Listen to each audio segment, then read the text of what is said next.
8. सुबह सुबह किसी लड़की की चीख और दौड़ते कदमों की आवाज ने केशव को चौकन्ना कर दिया। रुद्र, लगता है किसी कन्या को सहायता की आवश्यकता है। यह हमारा काम नहीं है। हम जिस मकसद से इतना लंबा सफर करके आए हैं, हमें उस पर ध्यान देना है और तुरंत लौटने की तैयारी करनी है।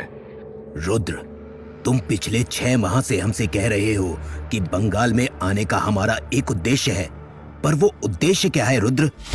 रुद्रवीर ने केशव को घूर कर देखा। केशव ने तुरंत निगाह नीची कर ली। रुद्र गरजा, क्या कोई और है यहाँ जिसको मेरे मकसद पर शक हो? कोई कुछ न बोला। तभी अचानक एक लड़की दौड़ते दौड़ते उनके सामने आई और बिल्कुल रुद्रवीर के पैरों के पास पड़े कीचड़ पर फिसल गई। रुद्रवीर ने अपना तलवार वाला हाथ नीचे किया और उसी तलवार से लड़की का चेहरा ऊपर किया।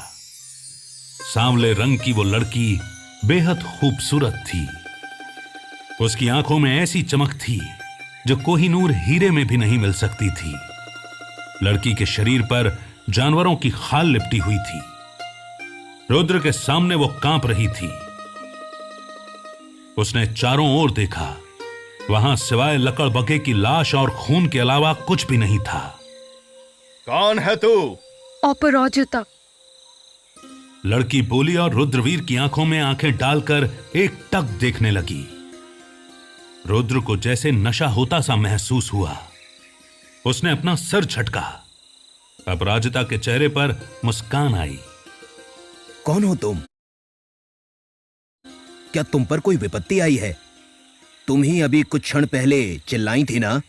अपराजिता ने कोई जवाब नहीं दिया। इसको हिंदुस्तानी आती भी है या नहीं? पहले ये तो पूछ ले केशव। तुम्हारी बात का जवाब दिया ना अभी इसने। नाम जैसा शब्द तो पूरे हिंदुस्तान में एक तरह से ही बोला जाता है। केशव को फिर कुछ कदमों की आवाज आती सुनाई दी। रुद्र, फिर कोई आ रहा है। सेवकों, तैयार रहो। सेवक बेचारे 5 महीने के थके हुए थे। उनके शरीर में न बल बचा था और न मांस। बीती रात लकड़बगों से लड़ने के बाद तो उनके मन में भी डर बैठ गया था। मुझे बचाओ, मुझे बचाओ। रुद्र, क्या तुम्हें समझ आया कि ये क्या बोल रही है? कुछ कुछ। तभी रुद्रवीर को उसके बाजू पर एक ताबीज बंधा हुआ दिखा। उस ताबीज पर एक भेड़िया बना हुआ था। रुद्रवीर की आंखें बड़ी हो गईं। उसने लड़की को जबरदस्ती अपने पास खींचा। तू तांत्रिक पिंडार देव की बेटी है ना? तुम्हार बाबा पिंडार देव। लड़की ने हां में सिर हिलाया। रुद्रवीर ने तुरंत उसको उठाया और केशव की तरफ धक्का दे दिया। इसके पिता इसको ढूंढते हुए आ रहे हैं। इससे पहले कि वो यहाँ पहुंचे, तुम इस लड़की को जहाज पर ले जाकर बांध दो। मतलब ये कि मेरा मकसद इसके पिता को यहाँ से कमुछी लेकर जाना है। मुझे उसकी मदद चाहिए केशव। मैं इस लड़की के बदले में उसका साथ ले लूंगा। अगर उसने मना किया तो लड़की की गर्दन उसके द्वार तक पहुंचाऊंगा। अपराजिता चिल्लाने लगी, मुझे बचाओ, मुझे बचाओ। रुद्र, अगर इसके पिताजी ने मना कर दिया तो? मेरी बात समझने की कोशिश करो। हमारे सेवकों में अब लड़ने की शक्ति बाकी नहीं है और हम इस वक्त तुम्हारे तांत्रिक की जगह पर हैं। अपना ना सही, सेवकों के प्राण के बारे में सोचो रुद्र। रुद्रवीर को उसकी बात सही लगी, पर पीछे हटना उसने सीखा ही नहीं था।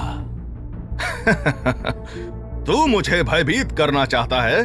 हाँ केशव, मैं किसी से भय नहीं रखता। अगर प्राण यहीं चले जाएं तो यहीं सही। भय की बात नहीं रुद्र, बुद्धि की आवश्यकता है।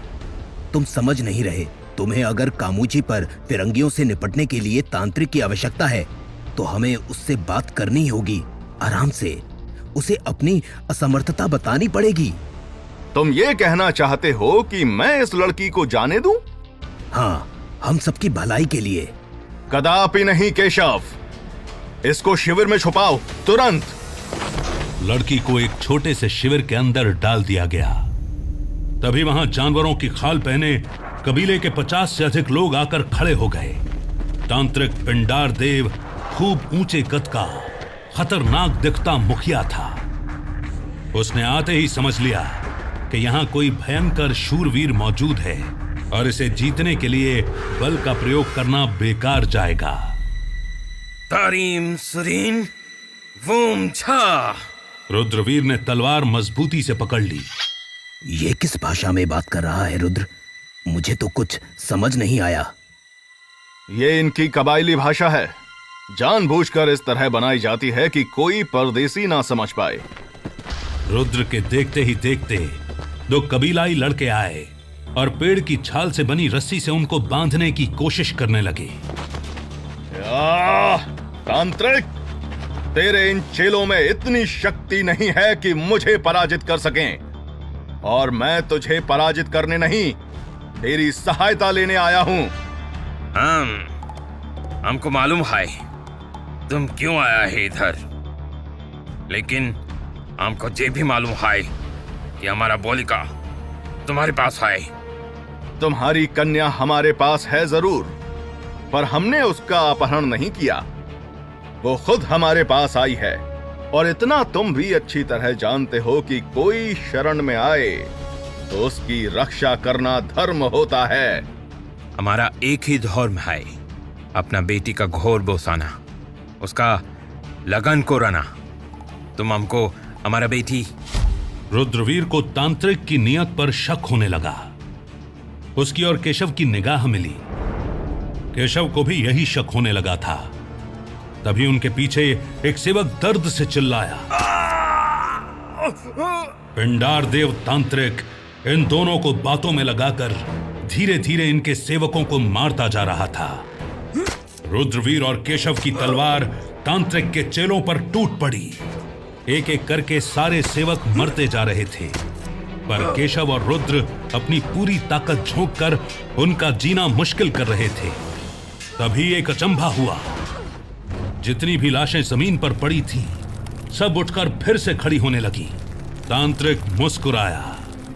तुम जितना भी मारेगा वो फिर जीवित हो जाएगा। तुम हमको हमारा बोलिका दे दो, हम तुम्हारा जान छोड़ देगा। बोलो। रुद्रवीर ने देखा कि तांत्रिक के चेलों के साथ साथ उसके खुद के सेवक भी दोबारा खड़े हो रहे थे। उन सबके शरीर से अजीब सी लाल रोशनी निकल रही थी। तांत्रिक की आंखों में भी वही लाल रोशनी चमकने लगी। रुद्रवीर हंसा।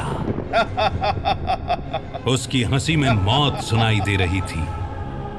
मुझे जंग में मार सके ऐसे किसी ने आज तक जन्म ही नहीं लिया केशव। आज देख, महादेव ने मुझे अपने दर्शन देने के लिए काला तंत्र करने वाले को भेजा है। आ जाओ मुर्दों, आ जाओ, आओ, लड़ो मुझसे। पर तभी एक अनोखा नजारा देखने को मिला। बीती रात में जितने भी लक्कड़ बग्गे मरे थे, सब धीरे धीरे उठने लगे। उनके शरीर से चमकदार पीली रोशनी निकल रही थी। उनके दांत पहले से भी तीखे नजर आ रहे थे। ठीक उसी वक्त एक शिविर से अपराजिता निकली। उसकी आंखों में भी अजीब सी पीली रोशनी निकल रही थी। देखते ही देखते लक्कड़ बग्गों ने कबीले वासियों पर आक्रमण कर दिया। तांत्रिक ने अपनी आंखें बंद कर अपने कबीले वालों को और शक्तिशाली बनाने की कोशिश की, पर इसी दौरान मौके का फायदा उठाकर रुद्रवीर ने उसकी गर्दन काट दी।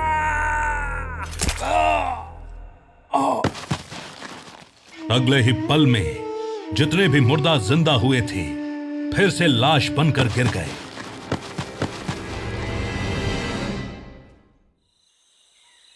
दूसरा पहर यानी कि दोपहर हो चुकी थी। रुद्रवीर ने देखा कि केशव बुरी तरह घायल हो चुका है। उठ केशव, तेरा जीवित रहना आवश्यक है। उठ, उठ जा। अपराजिता भी उसके पास आई और केशव के सर पर हाथ फेरा। केशव की आंखें बंद होने लगी। इसको अविलंबी चिकित्सा प्रयोजना। तू कैसे भी कर लड़की, अगर तू इसे बचा लेगी तो मैं तुझे जीवन भर के लिए अपना लूंगा। ये मेरा वचन है तुझे। अपराजिता एक पल को मुस्कुराई और जंगल में कहीं जाने लगी। फिर उसने केशव को उठाकर साथ लाने का इशारा किया। 15 दिन तक लगातार इलाज मिलने के बाद केशव को होश तो आ गया था, पर वो चलने फिरने की हालत में नहीं था। लेकिन इतने दिनों में रुद्रवीर ने अपराजिता को कुछ कुछ हिंदुस्तानी समझा दी थी। तुम्हारे नौगर में इतना लोग आता है, फिर तुमको उस दाइगो से ही बदला क्यों लेना है? अपराजिता रात के तीसरे पहर में रुद्रवीर का बिस्तर ठीक कर रही थी। रुद्र की मुट्ठियां भिज गईं। डाइगो नहीं, डियागो, वो दुष्ट फिरंगी मेरे मशुआरे साथियों को पहले मछली पकड़ने के नुकसान बताता है, फिर उनको अपनी सेवा में लगा लेता है, और जब कोई काम छोड़ना चाहे, उसे मना करना चाहे, तो इतना मारता है कि उसके प्राण ही निकल जाएं। मैं चाहूं तो उसकी गर्दन एक क्षण में मरोड़ सकता हूं, पर सारा बाजार उसका गुणगान करता है। वो हर पल 20-25 सिपाहियों से घिरा रहता है। मैं इसीलिए किसी ऐसे तांत्रिक की तलाश में था जो सिर्फ तंत्र मंत्र से या तो उसको मार दे या उन सुरक्षा कर्मियों से दूर मेरे पास ले आए। बाकी मैं खुद ही देख लूंगा। इतना कहते कहते रुद्रवीर ने गुस्से में इतनी जोर से जमीन पर हाथ मारा कि उसकी उंगलियों से खून आ गया। अपराजिता उसके पास आई और उसका हाथ सहलाने लगी। तुम लड़ाका हो, बहुत गुस्सा भी करता हो, लेकिन तुमको पता है जंग में गुस्सा नहीं दिमाग से जीतना आसान होता है। तुम सिर्फ शरीर से ही काम लेता है। तू बन जा मेरा दिमाग, मैं शरीर ही ठीक हूं। अपराजिता ने उसके कसे हुए शरीर पर हाथ फेरा। रुद्रवीर कांपने लगा। अपना शरीर ढीला छोड़ो, आराम से, मैं कुछ हानि नहीं पहुंचाएगा। रुद्र ने गहरी सांस ली और शरीर ढीला छोड़कर आंखें बंद कर ली। अपराजिता ने उसे बिस्तर पर लेटा दिया और उसके सख्त चेहरे को छूने लगी, उसके कसरती बदन को सहलाने लगी। रुद्रवीर को पहली बार उत्तेजना महसूस हुई। अपराजिता ने उसके होठों को अपने होठों से छू लिया।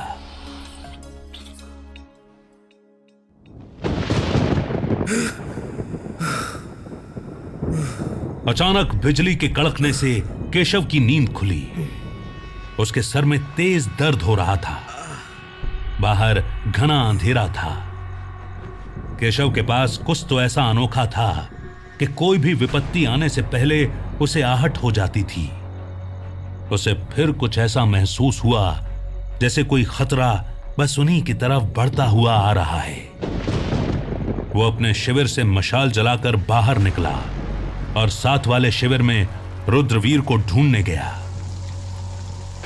बारिश की बूंदाबांदी के बीच अचानक कभी बिजली कड़कती थी तो कभी दूर कहीं से शेर की दहाड़ सुनाई दे रही थी।